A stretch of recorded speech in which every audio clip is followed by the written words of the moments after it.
सुष्मिता, ओ सुष्मिता, अरे कहाँ चली गई तू गर्मी में, क्या कर रही है? सुष्मिता घर के अंदर झाड़ू लगा रही होती है।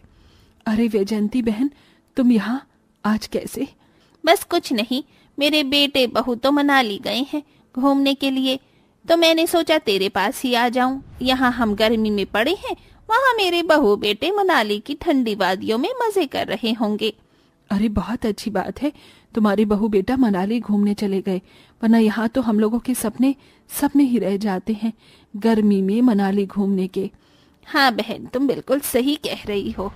वैसे तो मैं ज्यादा अमीर नहीं हूँ, लेकिन मेरे जब तीनों बेटों की शादी हो जाएगी तो मैं कोशिश करूंगी कि एक एक करके मैं अपने तीनों बेटों को उनकी पत्नियों के साथ मनाली घूमने के लिए भेजूंगी, ताकि जो सुख, जो सपने मैं अपनी जवानी में अपने पति के साथ नहीं कर पाई, वो मेरी बहू करेंगी।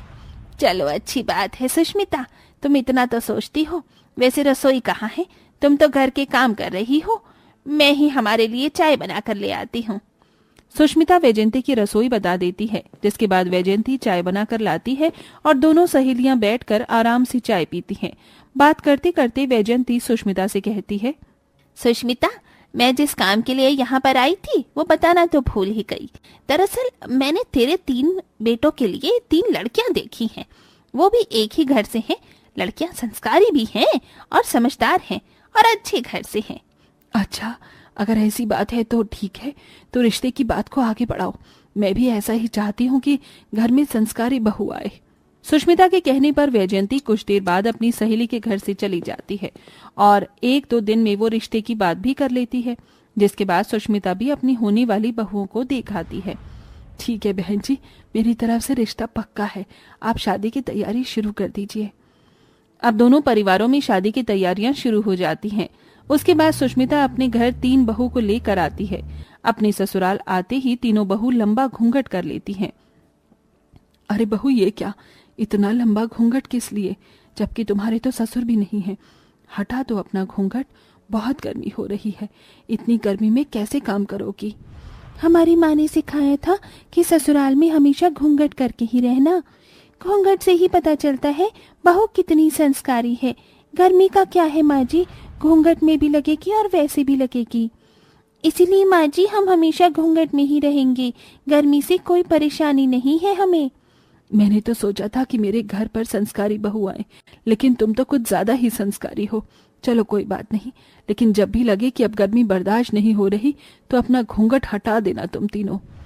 सुष्मिता अपनी तीनों बहुओं के आने के बाद बहुत खुश होती है। जहां अपने तीनों बेटों की शादी करवाने से पहले घर के सारे काम गर्मी में उसे ही करने पड़ते थे, अब घर के सारे काम उसकी तीनों बहुएं संभाल लेती हैं। एक दिन सुष्मिता घर के बाहर आंगन में पौधों को पानी दे रही होती है। माँ जी, ये आप क्या कर रही हो?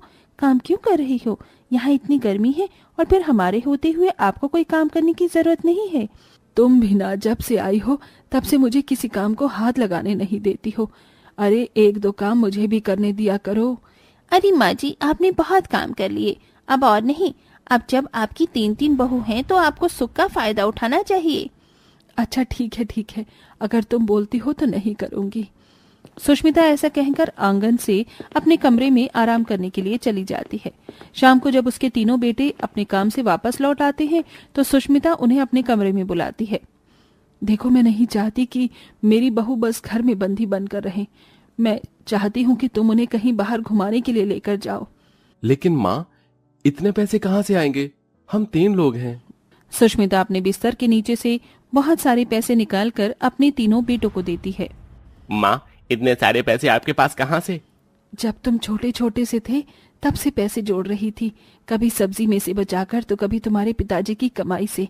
जब तुम्हारे पिताजी भगवान के पास चले गए थे तो उनके देहांत के बाद सरकार द्वारा कुछ पैसे मिले थे, वो भी मैंने उठा कर रख लिए थे। अब तुम अपनी पत्नियों को घुमा कर लेकर आना, फिलहाल तुम में से कोई एक चले जाओ। माँ, आप हमारे बारे में कितना सोचती हो। मेरी बहू का मन करता होगा बाहर घूमने का, उसके मन को नहीं मारना। सुष्मिता के कहने पर उसके तीनों बेटे उसे गले से लगा लेते हैं। इस बार सबसे छोटा बेटा राहुल घूमने के लिए जाता है। राधिका, अपने कपड़े पैक कर लो, हम लोग मनाली घूमने जा रहे हैं। क्या कहा? मनाली? मनाली तो हनीमून के लिए जाते हैं। हम भी हनीमून मनाने के लिए जा रहे हैं, हमारे बाद फिर बड़े भैया का नंबर आएगा। राहुल की ये बात सुनकर राधिका बहुत खुश होती है। वो अपने कपड़े का एक बैग में पैक कर लेती है। अगले दिन जब वो घूमने के लिए निकलने वाले होते हैं तो उन्हें देखकर सुष्मिता कहती है, अरे बेटा, तूने ये नहीं बताया कि तुम लोग कहाँ घूमने जा रहे हो। माँ जी, हम मनाली जा रहे हैं, मनाली। ये सुनते ही सुष्मिता बहुत खुश होती है, लेकिन इस वक्त उसकी आंखों से पानी टपकने लगता है। ये क्या माँ, आप रोने लगी? माँ जी, क्या हुआ? आप क्यों रो रही हो? माँ जी, कोई परेशानी है क्या? अगर है तो हमें बता दीजिए। नहीं बहू, कोई परेशानी नहीं है, ये तो खुशी के आंसू हैं। बस मैं ये सोचकर रो पड़ी कि जब मेरा समय था मनाली जाने का तो मैं ना जा सकी। क्यों माँ जी, आप ऐसा क्यों बोल रही हो? जब मैं 18 साल की हुई थी तो मेरा मनाली जाने का बहुत बड़ा सपना था।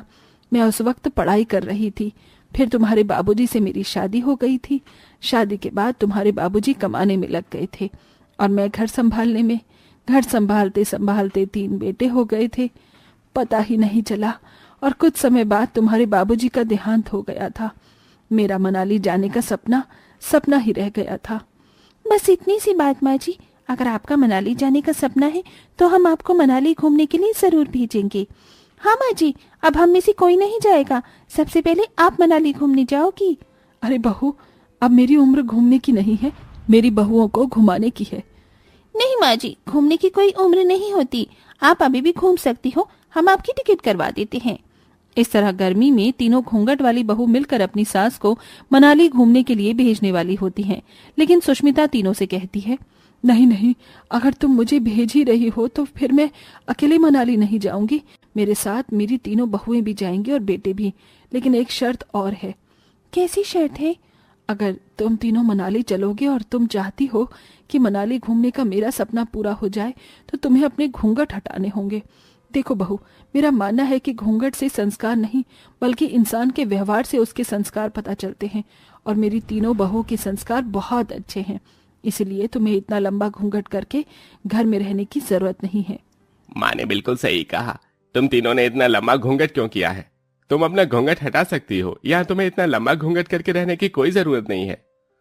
हाँ सही कहा, घूंघट करने की जरूरत नहीं है। अपने घूंघट हटा दो तुम तीनों। अगर आप सभी की यही इच्छा है तो ठीक है, हम अपने घूंघट हटा देते हैं। जैसे ही विनीता, राधिका, विशाखा तीनों अपने घूंघट हटाती हैं, उनके चेहरे पर बहुत सारे पसीने होते हैं। हे भगवान, इतनी गर्मी में तुम तीनों इतने लंबे घूंघट में कैसे रह लेती थी? देखो तुम्हारे चेहरे पर कितने पसीने आ रहे हैं। आज के बाद तुम कभी घूंघट मत करना। ठीक है माँ जी, आज के बाद हम कभी घूंघट नहीं करेंगे।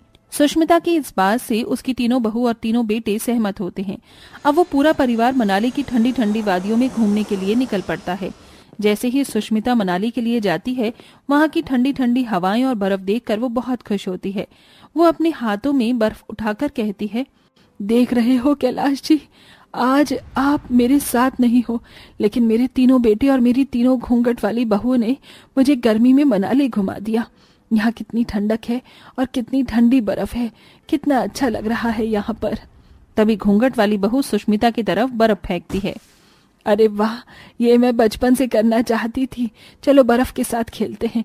यहाँ मनाली में आकर हमने बर्फ के साथ खेला नहीं तो फिर मनाली में आने का फायदा भी नहीं है।